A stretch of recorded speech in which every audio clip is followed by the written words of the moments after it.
remember when I started, the excitement, we would buy a microwave and it was the biggest thing that happened to us, or paint a wall blue instead of brown. What are some of the cool things about your first 3 years of being in business? Cool things about my first 3 years in business. I started the business in Honolulu, Hawaii. And the fact that people just believed in me, I mean, really and truly, probably even before I did. And seeing that, it was like, wow, cool. Sounds really maybe kind of silly, but that's very rewarding. And I keep that in mind. People sought me out. Let's see. Just seeing light bulbs click, success stories, especially the skeptics, these people. And there are many, right? Even I was a skeptic of this whole happiness idea at one point. I guess one story that comes to mind is a real estate team leader. He leads about 400 agents. I was referred to him through an agent who had worked with me, on his smaller, more intimate team.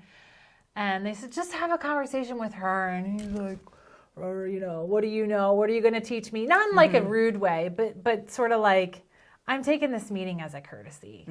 And we had a consultation, pretty simple. I said, here's what I would recommend. He says, okay, let's try it. You sound like you know what you're doing, but do you? And,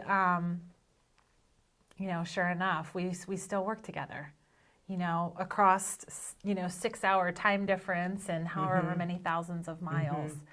And just last week, someone, had a similar experience. I was running a health and wellness retreat for a department of a large nonprofit. And Mr. Frank is his name. And Mr. Frank told his boss, my contact, I usually hate these things, but I loved this one. And so knowing that I'm doing something different that people are open and receptive to, and it's helping. It's making a difference. That's the best. Well, I think it's the biggest blessing in life, don't you think? Whatever the difference is, as long as you're making one. Yeah. As long as you're making a positive one. Positive one, because whoa. So if you got up one day and you said, well, I'm angry and mad today at the rain. Yesterday. What would you tell yourself? What advice would you give yourself that you would give to someone else? You can go look at my Instagram. I made it public what was happening with me yesterday, and I called it out. I don't believe in squashing those things. Happiness and positivity does not mean that it's always, and forgive the pun here or whatever it might be, but the sunshine and rainbows. It's not. It's saying like these things come up. Weather is very much out of my control. But it was like, you know what? I'd really like it to not be raining. I just named it for what it was. I talked to a couple people about it that I knew wouldn't, they were safe people in my mind. They wouldn't get all righteous about, well, you shouldn't feel that way, Heather, aren't you a happiness guy? I would be like, what? I just, we commiserated a little bit, but in a healthy way. Like, there was only a couple minutes. You got to be careful with that stuff because it can be a negative. But talk to someone where it's safe and you're not going to go down a slippery negative slope. And then I practiced some gratitude. So once again, you're welcome to check out the post. I said, I'm grateful for a roof over my head that keeps me warm. Not everybody has that. People are homeless in this stuff. I have the luxury of a home. I have a car. I don't have to stand at a bus stop and deal with, wet shoes and whether or not my umbrella is going to, do the deed that day. I had family close to me, so I felt really grateful for that. I had some books that I wanted to, read and spend time with. And when it's sunny out, I feel compelled to go outside. So it was like, oh, I have permission to just lounge and read this book, and so gratitude goes a long way. So just for me, like I said, and I wouldn't recommend to anyone, acknowledge it. It's not like don't feel that way. What? No, feel that way, but to an extent, and then move on. Don't wallow in it. Gratitude can help, visualization. I mean, there's all sorts of other practices you can pair with it.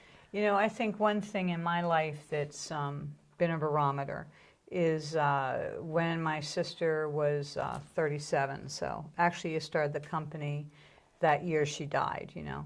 And the barometer for me has always been that not having my sister ever again on this earth, not having that, that made me so much more appreciative of what I do have and more understanding of what other people have. So I can either reach out, you know, my sister's a bitch or what. I'm like, you have a sister. Let's start there, you know, and different things. And one of the blessings that's come from the loss of her life for me is that I was able to use it as a tool to develop to be a nicer person and happier person, as well as really introspective. But, you know, it gave me this opportunity. You know, sometimes there's a third choice. This time there was two choices. You either, or maybe there was a third. You either die because of her or you live because of her. And, you know, through a lot of faith and a lot of work and a lot of things, you know, I chose to live because of her. And that's when our company, AT Direct, got started. Wow. Was because of her faith in me. And it wasn't easy at times. I was certainly not happy all the time. But I got through it somehow. And I made decisions that were healthier. And so, you know, we're going on 31 years of Awesome. of Congratulations. that. Well, thank you. That's just so rad. It is. And when people say, you have a blessing and your sister was murdered, you know, I'm like, hey, look, you're allowed to have blessings from bad things. Absolutely. Because if you can't learn from that, what are you going to learn from?